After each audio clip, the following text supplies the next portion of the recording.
में न कोई खर्चा न कोई और दिखावा है। स्वस्थ रहें हम कैसे, बस इसका ही बढ़ावा है। लेकर चटाई हम सब धरती पर बैठ जाएं। आओ हम सब मिलकर योग दिवस मनाएं। चाहे खड़े हो चाहे बैठे हों या चाहे लेटे हों, योग एक संतुलन है विविध विधा लपेटे। गहरी लंबी सांस खींचकर इसे शुरू कराएं। आओ हम सब मिलकर योग दिवस मनाएं। पद्मासन हो वज्रासन हो या हो चक्रासन, ध्यान मग्न हो बैठ जाएं बिना करे प्राशन। सबसे पहले उठकर इसको ही अपनाएं। आओ हम सब मिलकर योग दिवस मनाएं। योग बहुत है फायदेमंद, जैसे शाक मूल और कंद। मिट जाए सारे मन के द्वंद्व, बिना क्लेश और बिना क्रंद। दैनिक जीवनचर्या का हिस्सा इसे बनाएं।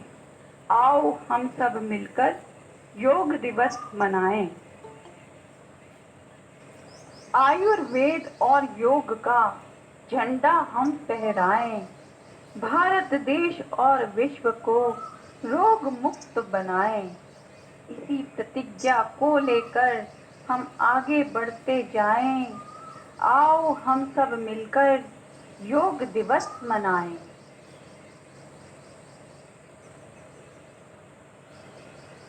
तो आइए तैयार हो जाइए। माँ भारती को नमन करते हुए हम अपने आज के योग सत्र का आरंभ करते हैं। तो आइए शुरुआत करते हैं ओंकार की ध्वनि के साथ। हम यहाँ पर 3 बार ओंकार की ध्वनि करेंगे।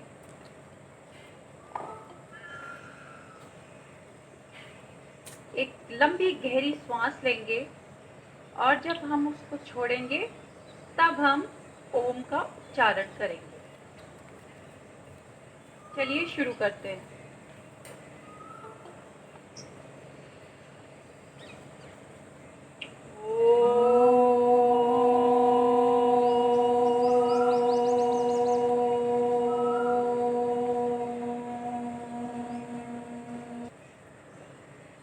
मुख्य आसन और प्राणायाम को करने से पूर्व यहाँ हमें कुछ वार्म अप एक्सरसाइजेस करनी होंगी, जिससे कि हमारे शरीर की जो अकड़न है या किसी भी तरह की परेशानी है वो सब समाप्त हो जाए और हमारा शरीर आसन और प्राणायाम करने के योग्य हो जाए। अर्थात यहाँ पर बहन कुछ वार्म अप एक्सरसाइजेस आपको बताएंगी, तो उनको आप करिए। बहन आपको दिखा रही हैं, उसी तरीके से आपको वार्म अप एक्सरसाइजेस करनी है। पतंजलि को सहज नमन कर, करे योग की साधना। पतंजलि को सहज नमन कर, करे योग की साधना। स्वस्थ सुखी मानव सृष्टि हो, विश्व जननी से प्रार्थना।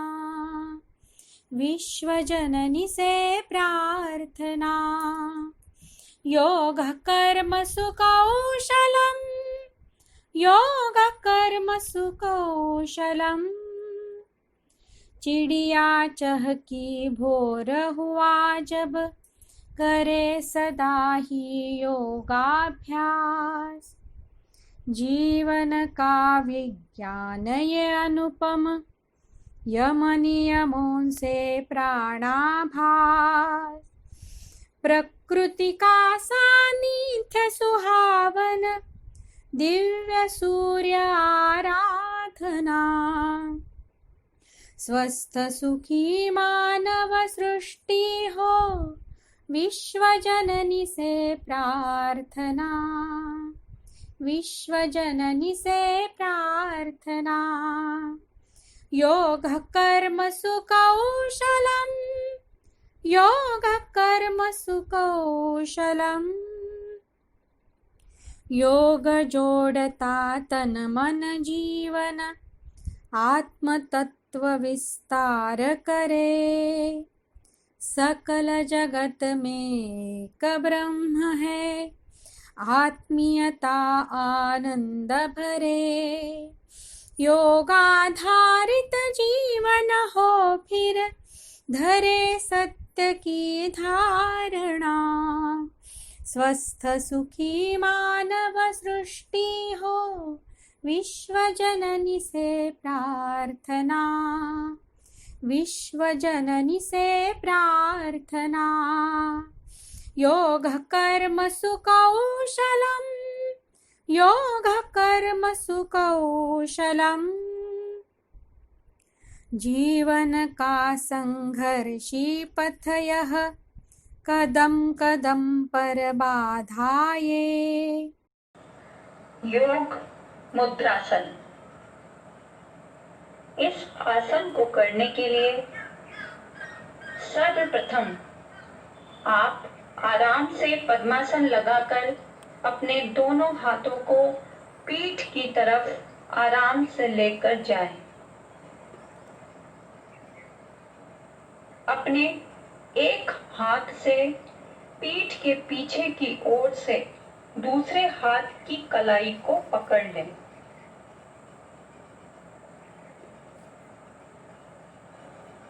अब सांस छोड़ते हुए शरीर को आगे की तरफ झुकाकर भूमि पर टेक दें। यहाँ थोड़ी देर अपनी सांस को रोककर रखिए। ध्यान रहे कि जब आप आगे की तरफ झुक रहे हैं तब आपकी कमर और नितंब ऊपर की तरफ न उठें। अब धीरे धीरे सांस अंदर की तरफ खींचते हुए सिर को उठाएं और पुनः पहले वाली स्थिति में आ जाएं। इस आसन को करने से हमें बहुत सारे लाभ प्राप्त होते हैं, जैसे कमर की हड्डी हमारी लचीली बन जाती है, मजबूत बन जाती है। इससे स्नायु तंत्र में रक्त संचार बढ़ता है, जिससे आप स्वस्थ रह सकते हैं। योग मुद्रासन को करने से हमारे पेट में होने वाली तमाम समस्याओं से हमें छुटकारा मिल जाता है। इस आसन को यदि आप नियमित करेंगे तो आपकी पेट की चर्बी अवश्य ही कम हो जाएगी। साथ ही आपको मोटापे से छुटकारा मिल जाएगा। इस आसन को करते वक्त अनेक सावधानियां हमें रखनी चाहिए, जैसे आप जितना झुक सकते हैं आप उतना ही झुकें। जबरदस्ती करके अपने आप को ना झुकाएं। हर्निया, उच्च रक्तचाप, जो गर्भवती स्त्रियां हैं या फिर साइटिका के रोगी जो हैं, उन्हें यह आसन नहीं करना चाहिए।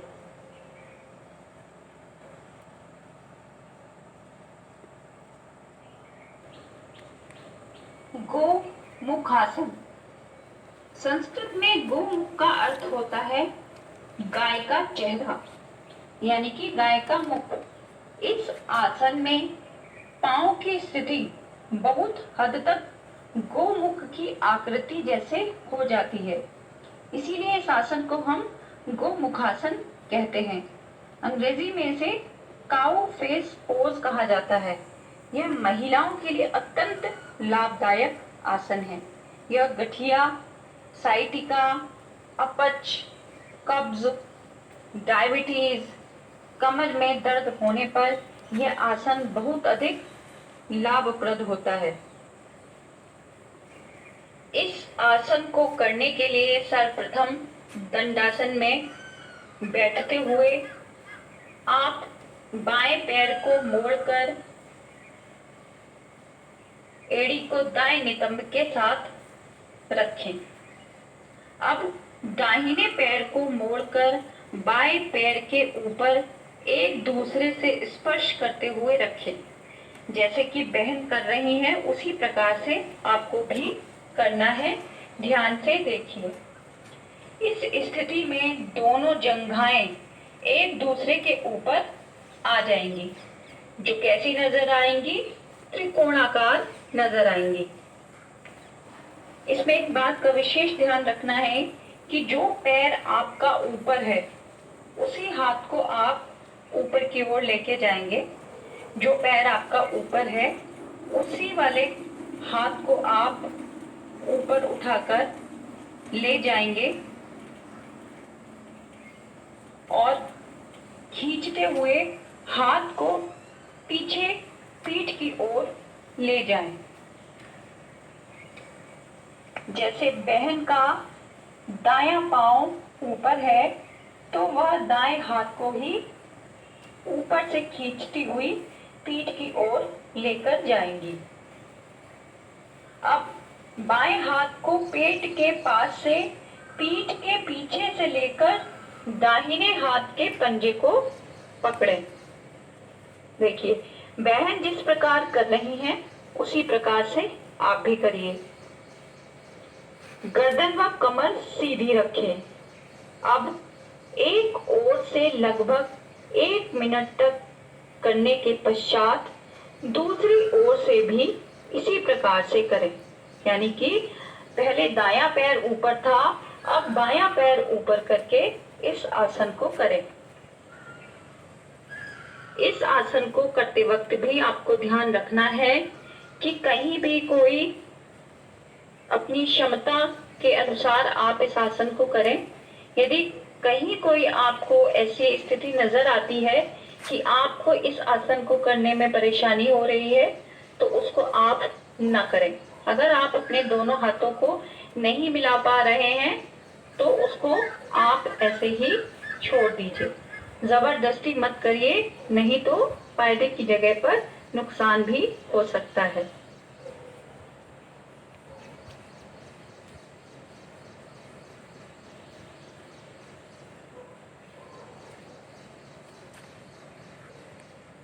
पवन मुक्तासन। पवन का अर्थ है वायु और मुक्त का अर्थ होता है निकालना।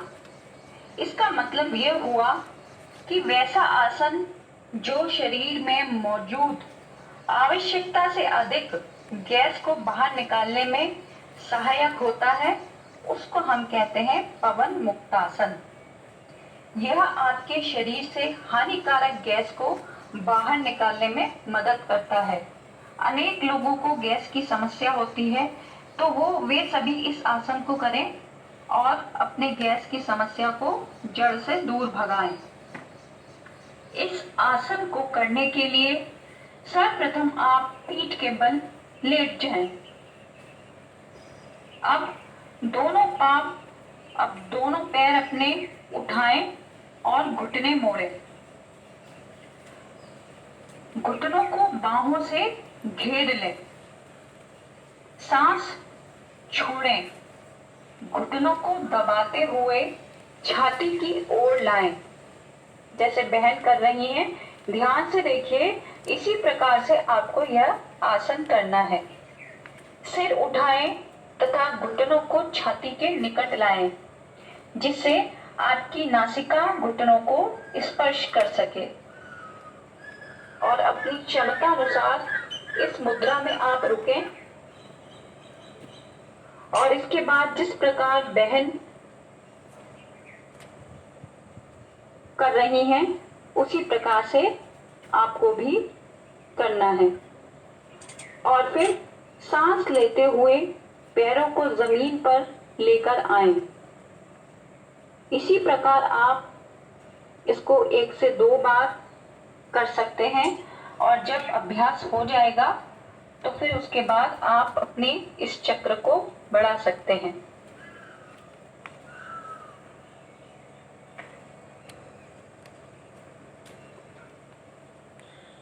शलभासन। इस आसन को करते हुए आप शलभ यानी टिड्डे की मुद्रा में होते हैं, इसलिए इस आसन का नाम शलभासन रखा गया है। शलभासन आपकी रीढ़ की हड्डी की सेहत के लिए बहुत ही अच्छा होता है। इस आसन को करने के लिए सर्वप्रथम आप पेट के बल लेट जाएं। दोनों पैर एक साथ रखें और दोनों पंजे भी। पैरों की तलवे ऊपर की ओर रखें। हाथों को जांघों के नीचे रखें। हथेलियां आपकी खुली रहें, परंतु वो कहाँ आएंगी? आपके जांघों के नीचे। थोड़ी को थोड़ा आगे लाएं और उसे जमीन पर टिका लें। आसन के पूरे अभ्यास में थोड़ी को नीचे ही लगाकर रखें। अब शलभासन को पहले हम अर्ध शलभासन के रूप में करेंगे। उसके लिए आपको क्या करना है? अब आपके जो दोनों पैर हैं उसमें से पहले आप एक पैर को ऊपर उठाइए। अपनी क्षमता अनुसार एक पैर को आप ऊपर उठाइए, सांस लेते हुए। जैसे बहन कर रही हैं उसी प्रकार से आपको भी करना है। और क्षमता अनुसार रुक कर फिर उस पैर को नीचे लाइए, सांस छोड़ते हुए। इसी प्रकार दूसरे पैर से भी करिए। उसको भी अपनी क्षमता अनुसार उठाइए और रुकिए थोड़ी देर और फिर वापस अपनी पुनः स्थिति में आ जाइए। इस प्रकार ये तो हुआ अर्ध शलभासन। जो लोग पूर्ण शलभासन नहीं कर सकते वो अर्ध शलभासन करें। और अब इस क्रिया को दोनों पैरों से करें। दोनों पैरों से एक साथ करें, अर्थात दोनों पैरों को एक साथ उठाएं और अपनी क्षमता अनुसार रुकें और फिर धीरे धीरे सांस छोड़ते हुए वापस आ जाएं। इसे जिनको हृदय की बीमारी हो या फिर हाई बीपी से पीड़ित लोग इस आसन को न करें। यह आसन पीठ दर्द में सहायता करता है, अर्थात पीठ दर्द को ये खत्म कर देता है और लिवर और पेट के जो अन्य रोग होते हैं उनको भी ये दूर करता है और हमारा जो पेट का कामकाज है, पेट के अंगों का जो कामकाज है उसको संतुलित करता है। भुजंगासन। यह आसन नियमित करने से हृदय मजबूत बनता है, रोग प्रतिरोधक क्षमता भी बढ़ती है। इस आसन को करने के लिए अपने हाथों को अपने कंधों के नीचे रखकर पेट के बल लेट जाएं। अब अपने हाथों पर दबाव डालते हुए शरीर को जहां तक संभव हो सके उठाने की कोशिश करें। आपकी नाभि भूमि से लगी रहे। पूरे शरीर का वजन हाथ के पंजे पर आ जाएगा। शरीर की स्थिति एक सर्प के समान हो जाएगी। मेरुदंड के आखिरी भाग पर दबाव केंद्रित होगा।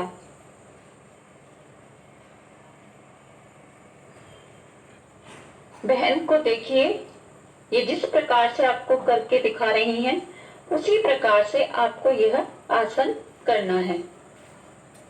इस आसन से हमें अनेक लाभ होते हैं। जो एक बहुत ही अच्छा लाभ होता है वो यह है कि जो स्त्रियों की कमर में दर्द रहता है उसमें ये आसन बहुत अधिक कारगर है। कमर दर्द इससे बिल्कुल खत्म हो जाता है यदि आप लगातार इसको करते रहें।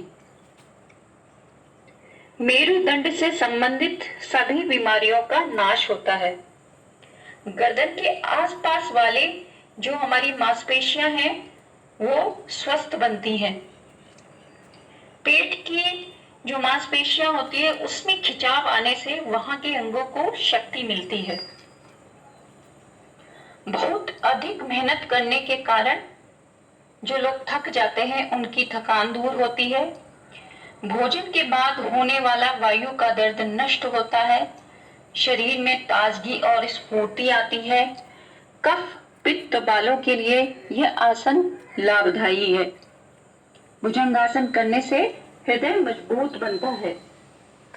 इस आसन को करते वक्त सावधानियां रखनी चाहिए कि यदि आपके कमर में बहुत अधिक दर्द है और आपसे बिल्कुल उठा नहीं जा रहा है, बिल्कुल भी अपनी जो धड़ वाला हिस्सा है आप उसको उठा नहीं पा रहे हैं, तो उसको पूरा मत उठाइए, उसको थोड़ा कम उठाइए।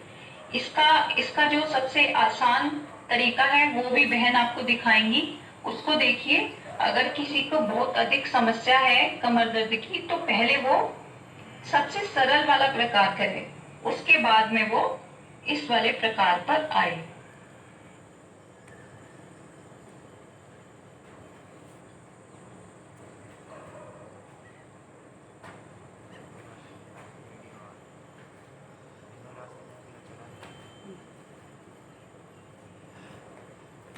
धनुरासन। सर्वप्रथम आप इस आसन को करने धनुरासन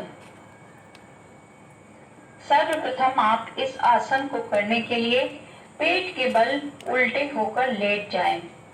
दोनों पैर परस्पर मिले हुए रहें। अब दोनों पैरों को घुटनों से मोड़ें। दोनों हाथों को पीछे ले जाकर दोनों पैरों के टखने पकड़ें।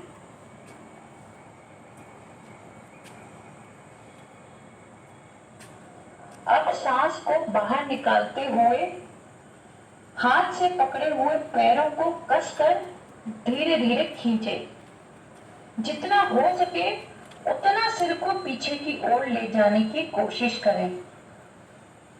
जैसे बहन कर रही है, इसी प्रकार से आपको भी करना है। समग्र शरीर का जो वजन है वो केवल कहाँ होना चाहिए? नाभि प्रदेश के ऊपर आना चाहिए। कमर से ऊपर का धड़ तथा कमर से नीचे पूरे पैर ऊपर की ओर मुड़े हुए रहने चाहिए। सांस रोककर इस स्थिति में टिके रहें। बाद में हाथ खोलकर पैर तथा सिर को मूल अवस्था में ले जाएं और पूरक करें, अर्थात सांस लें। इस आसन को करते वक्त आपको अपना शरीर धनुष की तरह कसा हुआ लगेगा। सावधानी बरतते हुए अपनी क्षमता के अनुसार ही आसन करें। जरूरत से ज्यादा शरीर को न खींचें। 15-20 सेकंड बाद श्वास छोड़ते हुए पैर और छाती को धीरे धीरे जमीन पर वापस लाएं। हाथों से टखने को छोड़ते हुए विश्राम करें। इस आसन को करने से पीठ, रीढ़ की हड्डी और पेट के स्नायु को बल प्रदान होता है। जननांग स्वस्थ रहते हैं। छाती, गर्दन, कंधों की जो अकड़न होती है वो दूर होती है। हाथ और पेट के स्नायु को पुष्टि मिलती है। रीढ़ की हड्डी हमारी लचीली बनती है। तनाव और थकान हमारा दूर हो जाता है और जो हमें कब्ज होती है वो भी इस आसन से खत्म हो जाती है। इस आसन को करते वक्त हमें अनेक प्रकार की सावधानियां रखनी चाहिए। यदि आपको उच्च या निम्न रक्तचाप है या फिर आप हर्निया, कमर दर्द, सिर दर्द से पीड़ित हैं, तो फिर आपको ये आसन नहीं करना चाहिए और गर्भवती महिलाओं को भी धनुरासन का अभ्यास नहीं करना चाहिए। सेतु बंद आसन। इस आसन में शरीर सेतु के समान आकार में हो जाता है, इसलिए इसे सेतु बंद आसन कहा जाता है। इसको करने के लिए आप पीठ के बल लेट जाएं और अपने घुटनों को मोड़ लें। घुटनों और पैरों को एक सीध में रखते हुए दोनों पैरों को एक दूसरे से 10-12 इंच की दूरी रखते हुए फैला लें। हाथों को शरीर के साथ रख लें। हथेलियां जमीन पर रहनी चाहिए। सांस लेते हुए धीरे से अपनी पीठ के निचले, मध्य और फिर सबसे ऊपरी हिस्से को जमीन से उठाएं, जैसे कि बहन आपको करके दिखा रही हैं। धीरे से अपने कंधों को अंदर की ओर लें।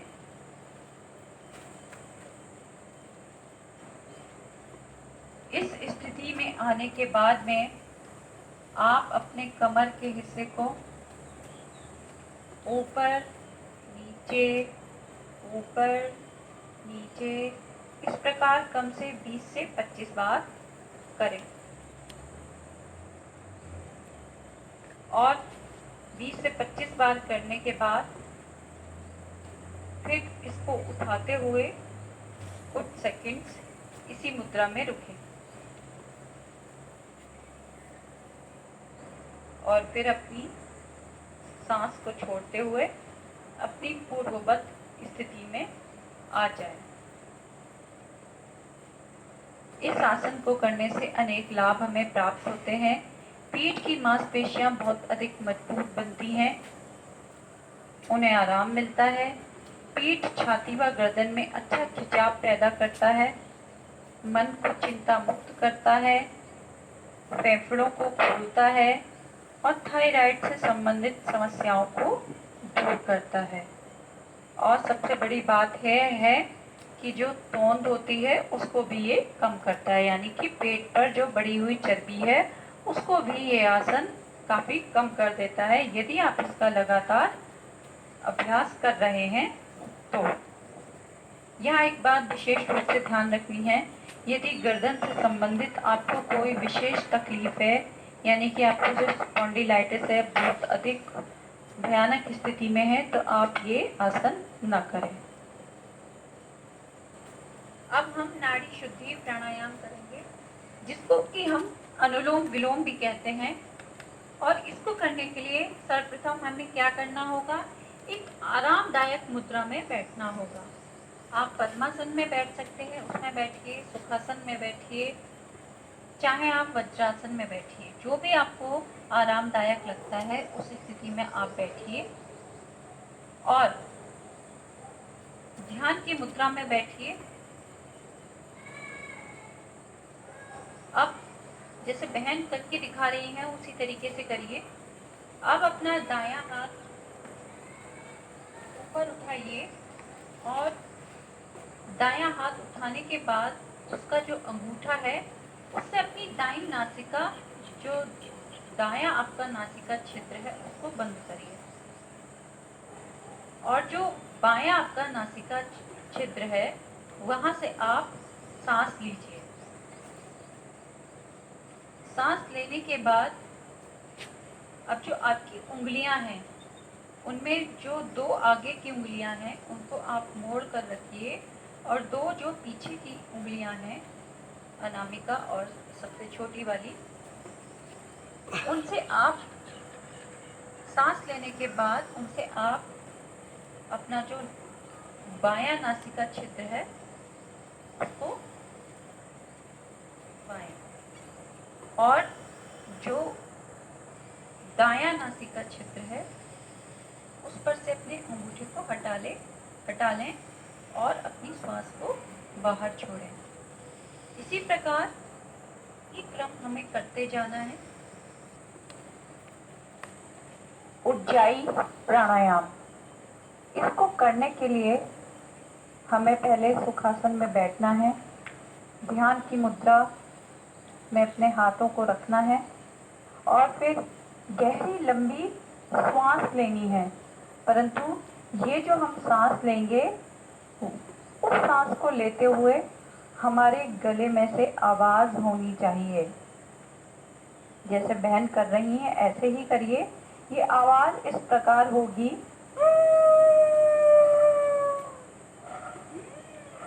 इस तरीके से आप सांस लेंगे और इस तरह की आवाज आपके गले में से आएगी और इस सांस को लेने के बाद आप सांस को भीतर ही रोक लें और रोककर अपनी ठोड़ी को अपनी छाती से लगाएं और इस अवस्था में कुछ देर रुकें। अपनी क्षमता अनुसार इस स्थिति में रुकें और फिर अपनी दाईं नासिका पर अंगूठा, अपनी दाईं नासिका छिद्र पर अंगूठा रखकर उसे बाईं नासिका छिद्र से सांस को बाहर निकाल दें।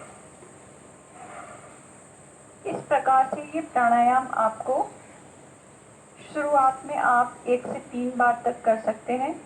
फिर जब आपको प्रैक्टिस हो जाए तो इसको आप ज़्यादा से ज़्यादा 21 बार भी कर सकते हैं। इस प्राणायाम को करने से गले से संबंधित जितने भी रोग होते हैं सभी रोग इससे सही हो जाते हैं। उसमें ये उज्जाई प्राणायाम बहुत अधिक फायदा करता है। थायराइड हो जाता है या फिर टॉन्सिल होते हैं गले में या फिर आपके बोलने में घरघराहट होती है, तो उस चीज़ को ये आसन, ये जो प्राणायाम है ये दूर करता है। जिनको बार बार गले में संक्रमण होता है या फिर जिनका गला बार बार खराब होता है उनके लिए उज्जाई प्राणायाम रामबाण है। यह प्राणायाम तुतलाने और हकलाने में विशेष लाभप्रद है। इस प्राणायाम को आप खाने के 1 घंटे बाद कर सकते हैं, परंतु अन्य प्राणायाम को आप खाने के कम से कम 2-3 घंटे बाद ही करें। परंतु उज्जाई एक ऐसा प्राणायाम है जिसको आप खाने के 1 घंटे बाद आराम से कर सकते हैं। शव आसन।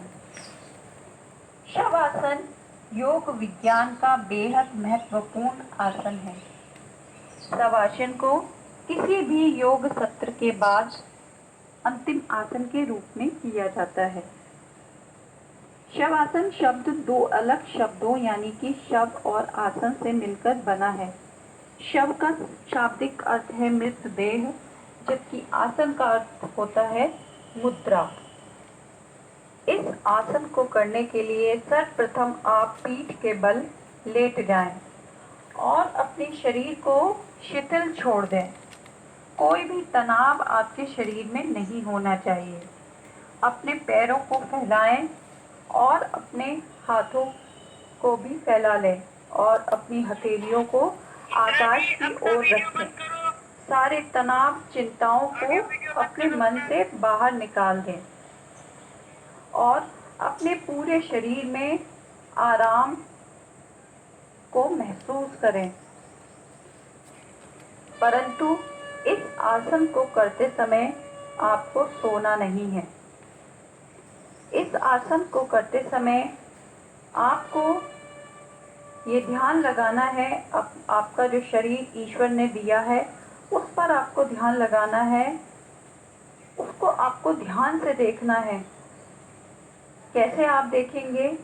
सर्वप्रथम आप पैरों के अंगूठे से शुरू करें और धीरे धीरे आप देखें कि पैर का नाखून, फिर आपकी त्वचा, आपकी नसें, आपका मांस, आपका रक्त, आपकी हड्डियाँ, ये शरीर में भगवान ने हमें क्या क्या दिया है।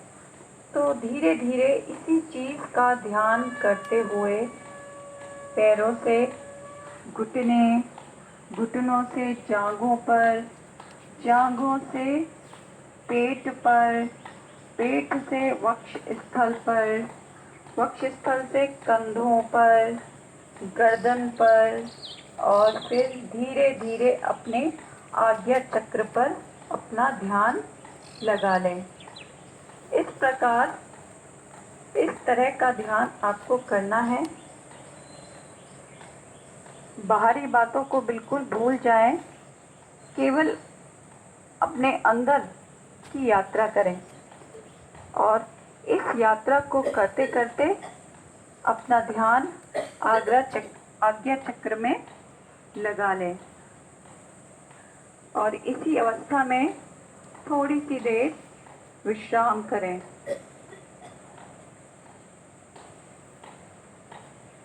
और फिर बाईं करवट लेते हुए जाएं और सुखासन की स्थिति में बैठ जाएं।